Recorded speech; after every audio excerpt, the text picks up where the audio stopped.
Hey everybody, welcome to the GMG review. Today I'm taking a look at 5 Parsecs from Home 3rd edition, a solo and adventure wargaming game by Modiphius that I picked up at Adepticon this year at the Modiphius booth. Now you've seen me review and play through 5 Leagues from the Borderlands. This is in a similar vein by the same author, a science fiction roadshow version of it by Ivan Sorensen, and this is the 3rd edition of it. So the 3rd edition of both these games, 5 Leagues and 5 Parsecs, published by Modiphius.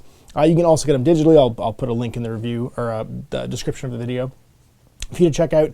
And these books are designed as like a journaling style game where this one is not cooperative. This is just a solo expansion adventure for you to use a collection of miniatures to tell a story, an evolving and procedurally generated story. So if you have not played one of these games before, you can watch me play 5 Leagues in Borderlands, and this upcoming, my 5 Leagues campaign, I actually did a bunch of like map journaling and drew stuff up. I played some cooperative games with Jay, and then switched out to a fully solo experience because it just kind of worked better that way for a bunch of episodes which are upcoming. I guess none of them have aired yet. There's 4 more episodes already recorded that are in the queue, and as I work on these things, obviously, you will see more of them coming up. But I'm going to jump in and do some 5 Parsecs as well, as an excuse to get more mileage out of my Infinity miniatures. I thought long and hard about how I was going to set the campaign for this book, and it is a great excuse to get a collection of miniatures that you don't necessarily use a lot of all the time off the shelf and play some games. And this one in particular, you are doing an adventure spaceship roadshow. So it's you and your crew, 6 models to begin with, but then potentially growing over time on a spaceship, flying across, the known galaxy, basically having encounters and having adventures. So this works great for a collection of miniatures that you don't necessarily play games with all at once all the time. And because I love painting Infinity miniatures, this felt like a great excuse to do it. I thought about doing Rogue Trader, but I kind of got that bug out of my system with Stargrave. I thought about doing Contemporary 40K, but I just couldn't, I just couldn't, like, I don't know, I couldn't figure out a theme that was better than the Rogue Trader theme for 40K, really. So I just settled on Infinity. I was like, well, I do paint a lot of Infinity miniatures, and I have a lot of terrain for it as well. So I can probably cook up damn near anything I want for a 5 Parsecs from Home campaign. So let's jump in with the review. So I'm not going to presuppose you guys have watched the 5 Leagues one, and I am going to go through the process for doing this. So the first thing you need to wrap your head around is that this is an adventure war game, right? You're on fringe space, you're at the edge of the galaxy, and you and your crew are eking out an existence going from job to job. It's an adventure war game. It's played in episodic campaign turns. So basically what you're going to have happen is every campaign turn, you're going to set the scene, some random events are going to take place, what's going on the ship, what's the current state of the ship, how much money do you owe your benefactor or the last guy that fixed your ship's engine, and what do you need to do to get through the next week. So real Firefly vibes where they're just kind of going from job to job. I keep using Firefly, but I could just easily say Cowboy Bebop, right? It's Jet and Spike Spiegel trying to keep it together. Pick whatever kind of media you like, Star Trek even. Like Voyager is a good example of this, where they're off in the Delta Quadrant trying to like figure out a way to get home. Any of those shows where every week there's a new problem, potentially a new bad guy, and something you have to like figure out and overcome to get to the next week. That's the basic like gist of it. Now, as I become tradition, I'm going to do this on camera. I found a handy website, which again I'll link in the description, with a whole bunch of assets for 5 Parsecs. In particular, this one is a new campaign sheet. So all the later campaign stuff for like all of your detailed stuff is in here, but this one right here lets you kind of quickly journal out your ship and your crew. And I figured I'd do that on camera because you guys, you love when I do that. Oh shoot, I forgot dice. Damn it. All right, I'm going to disappear off camera for a second. Here, I'll do the elevator. Boop. Yeah.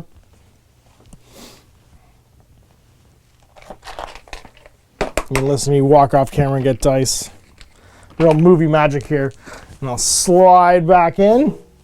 Here, I've arrived. All right, so here's some D6s and potentially some D10s. But in the beginning, I think you just need D6s. No, I need D10s too. Crap. I should have just brought the peanut butter jar. my mom showed up at my house one day to babysit my kids with this Skippy peanut butter jar. If you're from Canada, you might remember Skippy peanut butter. That has all of my like dice from when I was a kid in it, all my D&D dice and GW dice. just like shoved in here. And it's my favorite thing I think I've been given this year. That and a super secret thing that I'll tell you guys about later. All right, I've got some dice. I got some 2d6s and I got some D100s. So we can actually do this now. It's become kind of a fun tradition to do this on camera. Then I got to work with whatever we come up with in real time. So when you start a campaign, and I guess I should flip to this. So the first section is character creation. Well, it's concepts actually first. It's D6s, D10s, rerolls, sort of standard boilerplate wargaming stuff. How long a game turn lasts, basics on dice, basics on scale. Just pick a scale for your miniatures and stick with it. Yeah, and use common sense. Essential miniatures, you're probably going to need like 8 to 10 like military types, 8 to 10 like gang types, 8 to 10 alien types, and then 6 to 10 crew miniatures. So you can do those in order though. Like you could just paint up whatever your first encounter is and kind of do it as like a project. Would be the idea for playing the game. So what I'm going to do is I'm going to roll up my crew, pick some Infinity miniatures I haven't painted yet that are appropriate, and then roll up my first encounter, and then figure out what the bad guy is, and then figure out some appropriate miniatures for that too. So when you first start the campaign, and you can see I've already tabbed everything here to like keep it all together. You're going to roll up a campaign turn, campaign setup. Campaign setup. Here we go. So first things first for a campaign setup. First, you select your crew size. So I'm going to do 6 crew members because 6 is the standard one. And then we're going to roll up those 6 crew. Now you can do smaller games with like 4 or 5 crew if you want, and it gives you alternates for having smaller or bigger crews. Decide if you want to use the story track. I am going to use the story track, which is like a evolving campaign thing. Select a victory condition for ending the campaign. I'm going to do complete 3 quests. And then select a difficulty mode. Now the difficulty mode is if you go easy, you get extra XP and resources over the course of the game. If you use normal, you do the rulebook as written. Challenging and hardcore make things harder basically afterwards. And then you can also have insanity mode. And then establish any house rules you want. Sure. It basically says if you don't like part of the book, don't use it. I love that there's a step 5 here, which is establish house rules. We may do that over the course of the campaign, but having not played one of these yet, I'll do the first campaign and see how we do. But 3 quests seems about right for what we want to do. So 3 quests will be our campaign goal to finish the campaign. And then the stars of the story. So 5 parsecs from home. We start with D6 plus 1 story points when creating a new campaign. So we're going to start with 2 story points. Fantastic. If the campaign's on hardcore, subtract 1. If the campaign's difficulty mode is insanity, you don't get it. And you can use story points for a bunch of things. They're basically the same as in 5 leagues. They're like your godlike interventions. So before rolling on any table, you can spend a story point to just roll twice and pick a result. Anytime an item, character, ability, or similar thing requires a die roll to work and fails, spend a story point to have it succeed after all. Anytime you've rolled for anything, you can spend a story point to roll again, but the new result must be accepted, so re-roll. And you can spend a story point to obtain 3 credits, but this can only be done once per campaign. And you can spend a story point to obtain 3 XP once per campaign turn. And you can spend 1 story point to take an additional campaign action with any crew member. So I have 2 story points basically to spend to like re-roll, get extra credits, do extra stuff if I need them. And then your reputation. At the start of every 3rd turn, add a story point, and then a bitter day. If you hold the field after a battle, but one of your characters killed, get a story point. You can basically get them for additional like things. And if you already own copies of 5 Parsecs, 5 Clicks, and 5 Leagues, go ahead and add an extra total. Because if you're already a fan, get an extra one. If it's your first time playing 5 Parsecs from home, or you're teaching the game to a new player, go ahead and roll twice and pick the better score. Sweet! Yeah, I got 7 story points. Oh, I love that that's actually written in there. So I rolled a 1, but I actually rolled a 7. I rolled a 2 or I rolled a 7 because it's my first time playing the game. Thanks, Ivan. Wait, Ivan? Yep, Ivan Sorensen. I'm going to not accidentally think the right person. Yeah, Ivan Sorensen. So then, the stars of the story. 5 parsecs from home is an unusual amount of randomization. To put it this way, the dice get involved a lot, and you potentially create an unusual streak of luck or disaster at the whim of the dice. We saw that in 5 Leagues from the Borderlands. Maybe you can't find new weapons to save your life. Literally, maybe your entire crew ends up dead. Sometimes story points just aren't enough. Some players are going to relish going into an overwhelming fight with 1 crew member, or only a handgun and a confident attitude. Others are going to feel dejected. You write each option on a separate index card. When an option is used, remove them from the campaign. So we have 5 like super interventions we can do. We can do it's time to go, the crew immediately ends the battle, and all remaining characters escape. Or looked worse than it was, ignore an injury table. Did you ever meet my mate, add a new character mid-battle, place the model within 6 of a battlefield edge, they can act immediately. Lucky shot, if a character just missed a shot, it turns into a hit. And then rainy day fund, immediately add D6 plus 5 crits to your funds. So you have 5 kind of like, I guess like major like Deus Ex Machinas that can jump in and save the day on top of your story points for extra stuff. All right, so we're going to talk about the campaign turn later. We're going to go back to making characters because this is the first step. And I like to go through I like that the rulebook is laid out this way. It goes starting off with making your characters, and it says make 6 characters. I kind of did a detour into the campaign turn just so we could get that top stuff set up. I'm going to start with 6 credits because you get 1 per crew. All right, I'm not going to name anybody yet, but my first roll is for my leader. When you select your crew, your first timer method, if you're playing for the first time, keeping track of multiple characters can be confusing.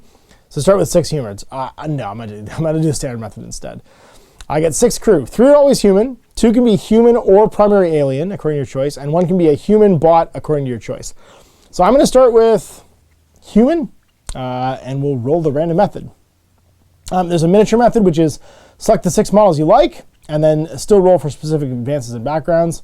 And the random method is receive 6 crews from the random table. I'm just gonna roll for step 1, crew type. So D100. I'm sorry, the first 3 are always human. All right, so the first one, we'll have my leader be a human. So we're gonna roll to see what their, step 2, note down the basic profile for a human. So human characters have a reaction of 1. So now reaction is going to be the number you need to roll the initiative pool equal to or under. Speed of 4 inches, and you can see these are already like written in here. Combat skill +0, a toughness of 3, and savvy of +0, which is kind of like their technical interface thing. And they start with a luck automatically. They have a single advance, and they're only the character type that can go after luck. So I have to roll for an advance for them now and see what they have.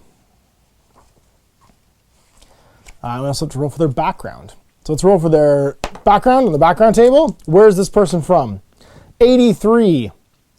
Comfortable mega city class. They get an extra D6 credits added to my patron. I get an extra 1 credit. So I have 7 credits in the bank.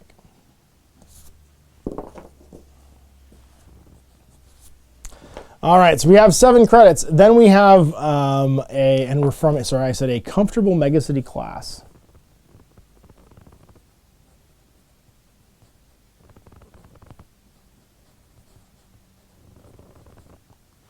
So we're sort of like a 1%er. What is our motivation? What do we want in life? 76. Faith. Oh, interesting. So we get 1 rumor and +1 story point. We start with a rumor and an extra story point. So we have 8 story points.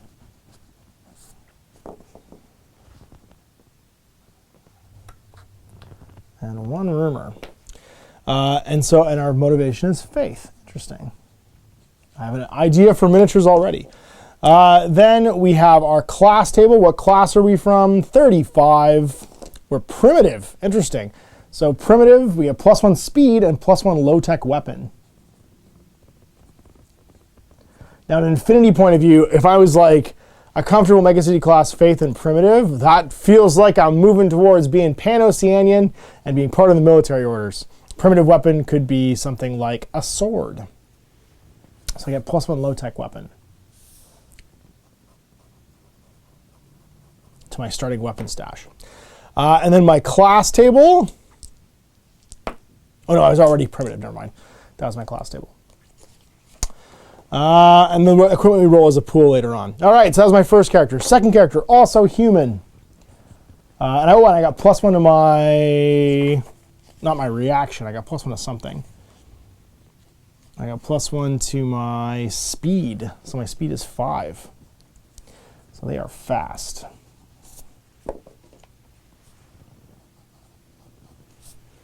All right, so then we're on to the next character, my non-leader. They are 95. They are Wasteland Nomad. Interesting. So They are Wasteland Nomads. They get +1 reactions. The reaction is 2, and then +1 low-tech weapon. So I have +2 low-tech weapons. My reaction is now 2 on them. Interesting, a Wasteland Nomad. So that could I think that's just a nomad. There's literally nomads in this in the background for Infinity. That feels about right, living in the bottom of one of the nomad ships. Then their motivation, 51, is going to be discovery. So they get +1 savvy and +1 gear. And their savvy is going to be +1. And then finally their class.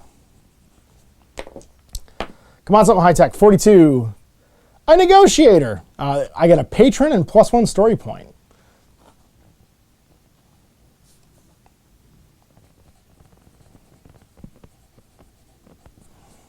Interesting. A negotiator. Sounds like Corregidor, sounds like an intruder, because they are the aggressive negotiators. So I got an extra story point too, so I have 9 story points now. Interesting. All right, so 9 story points, and my second character is a nomad intruder, it looks like, of some type.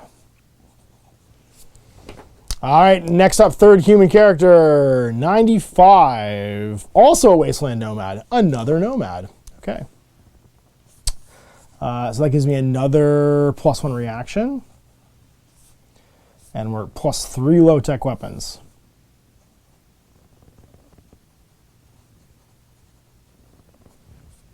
All right, their motivation is 53. Also discovery. Interesting. Twins!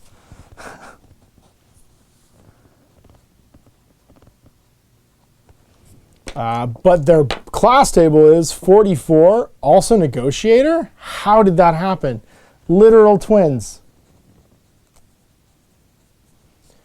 Okay, so I've got 10 story points now. That's wild. I'm going to spend a story point and go back down to 9 to re-roll that, because I don't want my twins to be identical. Like, I like the idea that they're twins, but not perfectly identical. 2, working class, +1 savvy and +1 luck. Okay, so still +1 savvy, but then they also get +1 luck. There we go. That makes sense.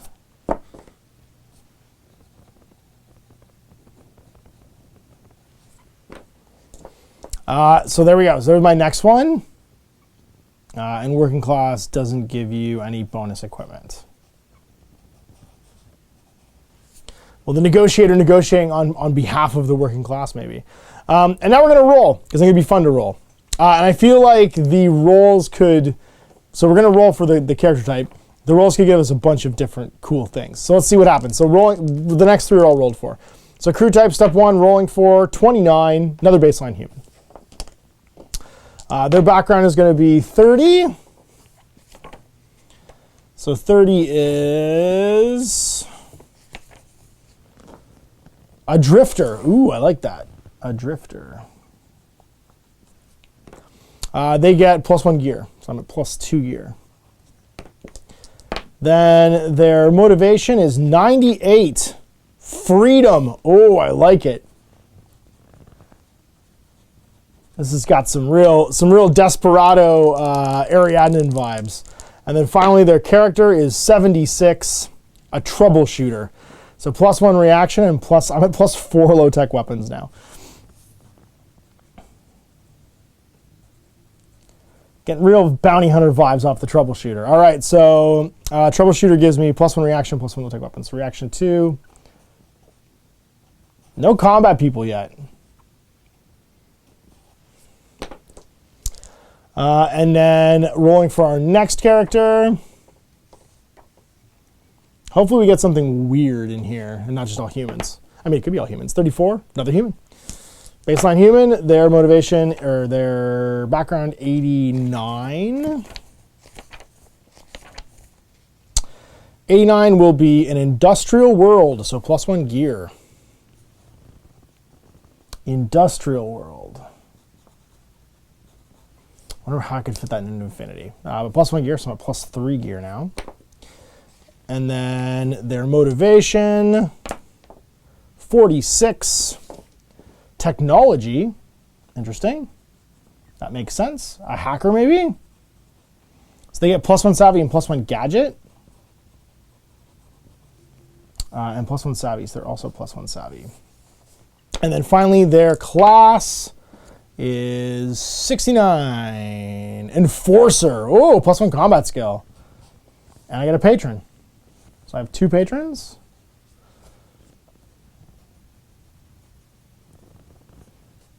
+1 combat skill. Maybe they're more fighty. And then Enforcer is, yeah, just that and a patron. All right, Industrial World, I'm into that. Maybe Yu-Ching. That could be fun. This is a reason to paint up all of my Dire Foes box sets from Infinity. All right, and then last but not least, we're looking at our final character. Come on, give me something weird. Although baseline humans fit just fine for Infinity. I know I said nothing, but let's see what we got. 98, a strange character. Cool, what's a strange character?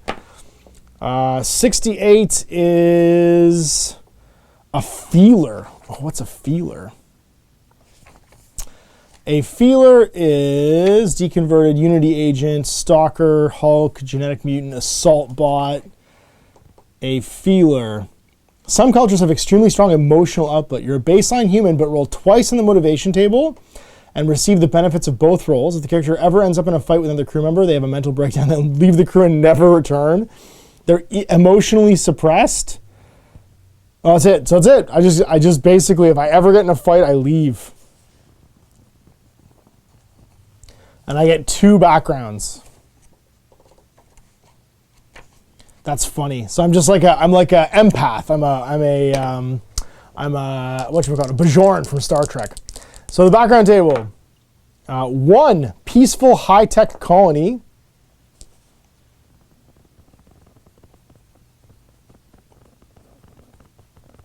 Oh my gosh, I think I'm rolling River Tam. And then the second one, 59. Subjugated colony or alien world. That's so funny. Yeah, her world got destroyed. So subjugated colony or alien world, and then so she lost everything to the combined army. So +1 savvy plus D6 credits, and then finally +1 gadget. So I'm at +2 gadgets, +1 savvy, and D6 credits. Interesting. This is such an interesting crew. Okay, so then my motivation. 27, escape. That makes sense. Get me the hell away from these aliens. And so with escape, they get +1 speed. So she is speed 5. And then finally, the character class, 5, working class, +1 savvy and +1 luck. So she's a mental savant, but she's on the run from the combined army. That's so interesting. All right, so crew mostly established, and then to figure out my miniatures, the last thing I have to do is I have to actually roll up my equipment and gadgets and stuff. So when you and my ship. So when you start the game, you get 3 rolls in the military weapon table. And then for each crew member who rolled at least 1 savvy increase, you may make one of these weapons on the high-tech weapon table instead if desired. So I have 1, 2, 3, 4 savvy rolls, so I can make all of my rolls in the high-tech military weapons, which is cool. Which, I mean, why not? So you've got like hand cannon, hand laser, beam weapon, infantry laser, blast pistol, blast rifle, plasma rifle, glare sword, military rifle, infantry laser, marksman rifle, needle rifle, auto rifle, rattle gun, boarding saber, and shatter axe. And then low-tech weapons are things like handguns, scrap pistols, machine pistols, colony rifles, shotguns, hunting blades, blade weapons, and brutal melee weapons. So I have 7 rolls on the low-tech table, 3 rolls on the military weapon table. So like, I might as well make all of my rolls on the... you know what? I'd like to do like... I'll do 2 on the high-tech, 1 on the military, and then the 7 low-tech ones, and then I get 1 gear, 1 gadget, and a credit per crew member. So I've got that. I've got those 7 credits from my rolls and stuff already. And then, yeah, so I'm going to have +3 gear, so 4 gear rolls and +2 gadgets. So let's start off with the low tech. I have 7 low tech weapon rolls. So 90, which is a blade. So blade, I'm just going to write them down here and we'll keep rolling. 2, 33 is a scrap pistol. 3 is a 18 scrap pistol, so I got ×2 now. 4 is a 27, which is a scrap pistol, so got lots of pistols. 5 is a 14, which is a handgun. 6 is going to be a 1, which is a handgun. So 2 handguns. Oh my God. Come on, give me something. And then 55 is the last one, and it is a colony rifle.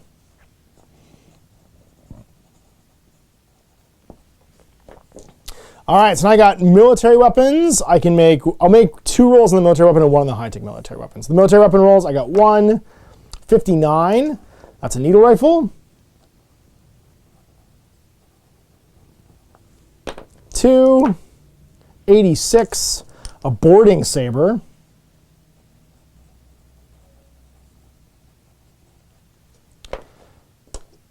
And then the high-tech weapons, 37, I have a beam pistol. All right, not so bad. I got lots of handguns. I got 1 colony rifle, 1 needle rifle, and a boarding saber. All right, let's see what we got in the gear table. So I have 4 pieces of gear. So the first one's going to be a 44, which is a fixer. Then I have a 25, which is a combat armor. Sweet. The third one, 61, is a hazard suit. And the final one, 7, a beam light.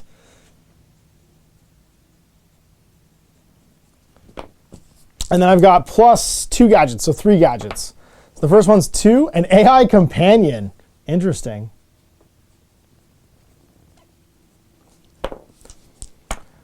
Second one, 49, is a nerve adjuster. And the last one, 82, is going to be a sonic emitter. Cool. Well, there's all my gear. So now I got to figure out what miniatures I want to use for each of these and assign them this gear. And that's going to give you my starting profiles for having made the game together. So stat-wise, like I said, you get your reaction, the number you're trying to roll under to activate before the bad guys activate. Speed's how many inches you move for an action. Combat skill is what you add to a combat roll. Toughness is the thing you want to roll equal to or under to shrug something. Higher than that, they're going to do a wound to you. And your savvy is added to any rolls basically for interacting with objectives and objects and stuff like that. So combat. Combat is pretty similar to 5 Leagues. And we start off with a game currency, so like your credits, the things you're going to spend for money, experience points, the things you're going to earn to get better. Quest rumors. So you may obtain quest rumors, also referred to as rumors in the campaign. You should also track your rumors. If you're on an active quest, any new rumors you obtain will help them towards you. For flavor, roll a d10 to determine what nature the rumor takes. Doesn't affect gameplay at all. So I have 1 quest rumor. 8. It's a tip from a contact that we're going to start the campaign with. Some basic terrain rules for moving across them. So if it's an inch or less tall, you can just move over freely. Higher than that, you're going to measure the distance up and down. Shooting across objects will provide cover. Cover basically increases the armor value of people.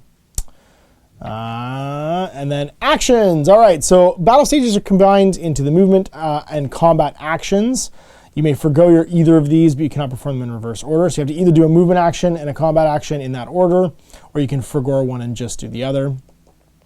Some activities are free actions. Characters can perform 1 free action without inhibiting their activities. Carrying out 2 free actions in the same game round forgoes your combat action. Interesting. All right. So movement. When moving, a figure moves up to their speed. Opening and closing doors cost 1 inch of movement. Climbing through windows or holes cost 2 inches of movement. A figure cannot move directly through another figure at any time. And then you can dash. A character can do a no combat action to dash and move an additional 2 inches. So basically, you can run if you decide to forego your combat action. Proximity, a figure moving into contact with another one is engaged in a brawl. And then moving up and down, you have to measure the distance to move up and down. You can jump, you can leap, and sometimes you can do random movement. It's what the D10's tip is for randomizing stuff. Enemy movement. Cautious enemies will attempt to stay in cover. Figures with the an opponent line of sight will remain where they are and take aimed shots. Otherwise, they'll advance behind. So you can then do your combat actions. A combat action is basically going to be shooting your gun typically or brawling, one of those two things. If you shoot your gun, you can stay still in order to be an aimed shot. If you're within 6 inches in the open, you hit on a 3. Within weapon range and in the open or within 6 and in cover is a 5, and within range and cover is a 6. If you didn't move, you can add your combat to your roll. The combat system is, again, a dueling system, a lot like the one in 5 Leagues in Borderlands. You do 3 interactions where you roll and add your bonuses, and then you can become the attacker if you're being attacked, or lose and become the defender if you are doing the attacking. After the 3rd interaction, it's over. Resolving hits. If characters hit, regardless of the source, roll a d6 and add the damage of the attack. If it equals to or exceeds their toughness, or is a natural 6, the character becomes a casualty and is removed from play. A roll that's less than toughness will push the target back an inch from the attacker unless blocked by terrain. Mark the figure as stunned and place a stun marker next to it.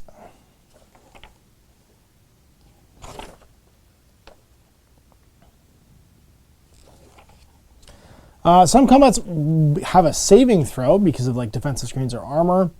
You may deflect the hit. If you roll a saving throw, roll a d6 equal to or above the saving throw number negates the hit. Otherwise, you're stunned. So it's kind of like a 40k armor save.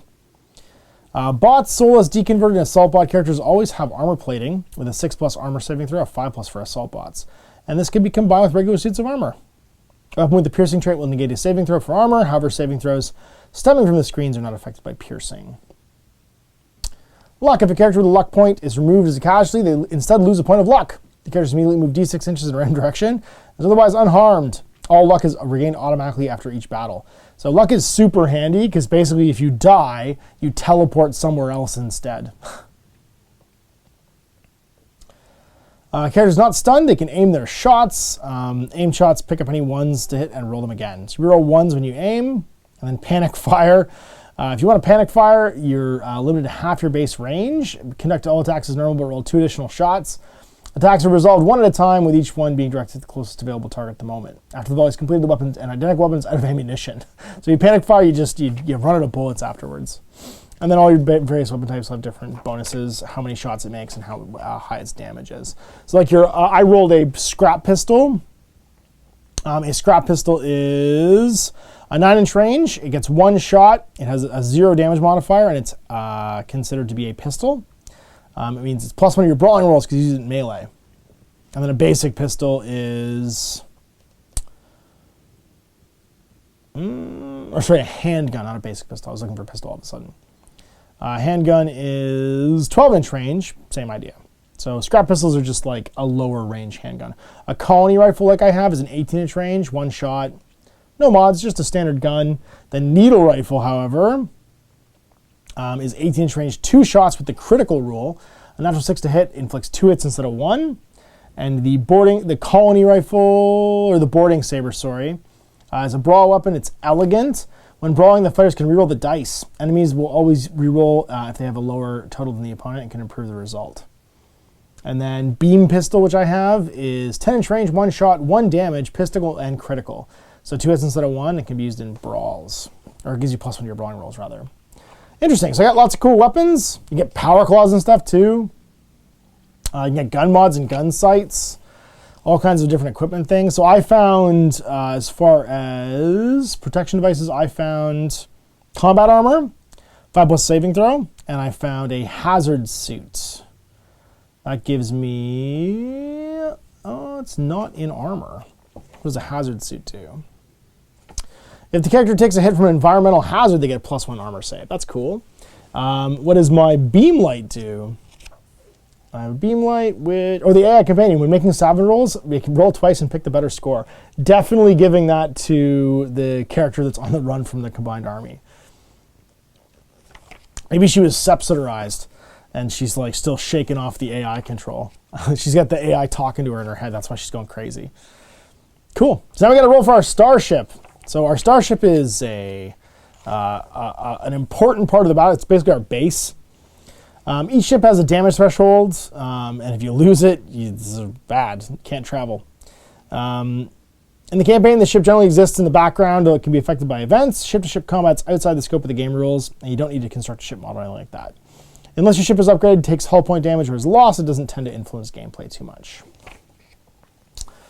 Getting a new ship, you can buy a new ship, you can upgrade your ships with different bays and stuff like that. So we're going to roll for our ship now that we have actually started the campaign.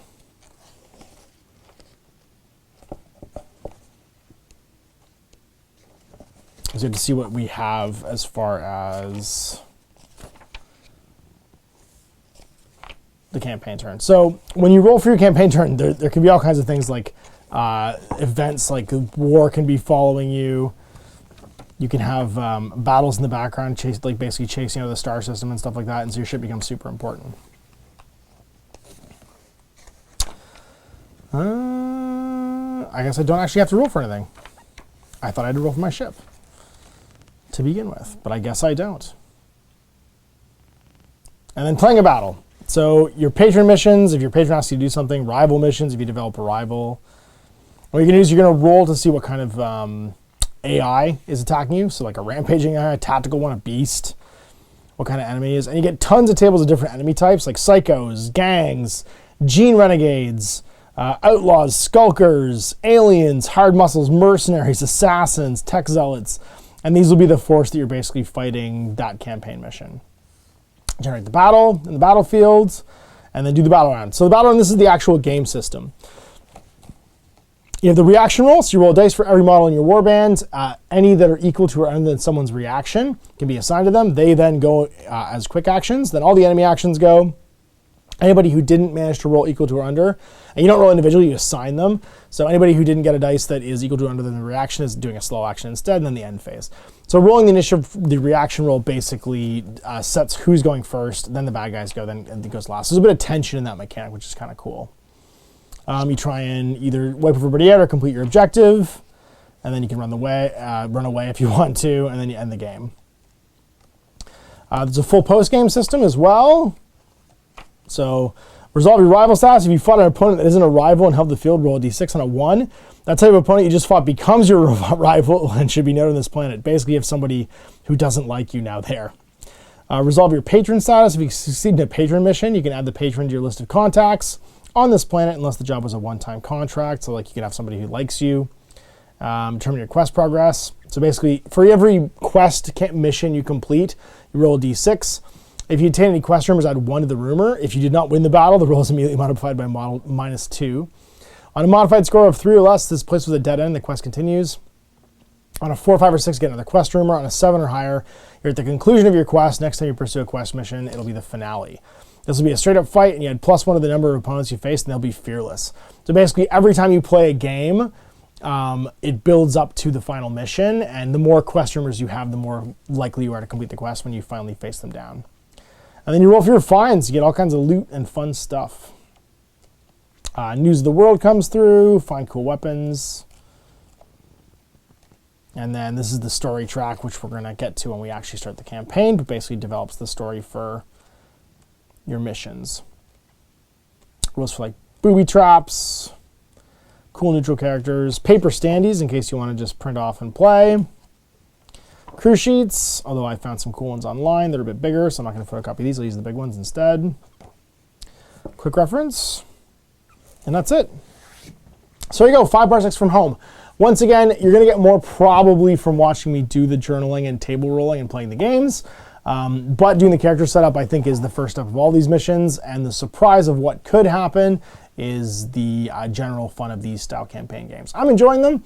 I think I really enjoyed the setup part of 5 leagues, and now that the group's kind of developing, the warband's getting going, it's feeling a lot more sort of like, I think a lot more sort of manageable as a solo experience, because not trying to manage 2 people's warbands at the same time. So this being a purely solo game, and letting me stretch out and use my Infinity collection a bit more, I'm pretty excited for it. So we'll see you for more 5 parsecs from home with a Let's Play and some missions coming soon. Don't mash.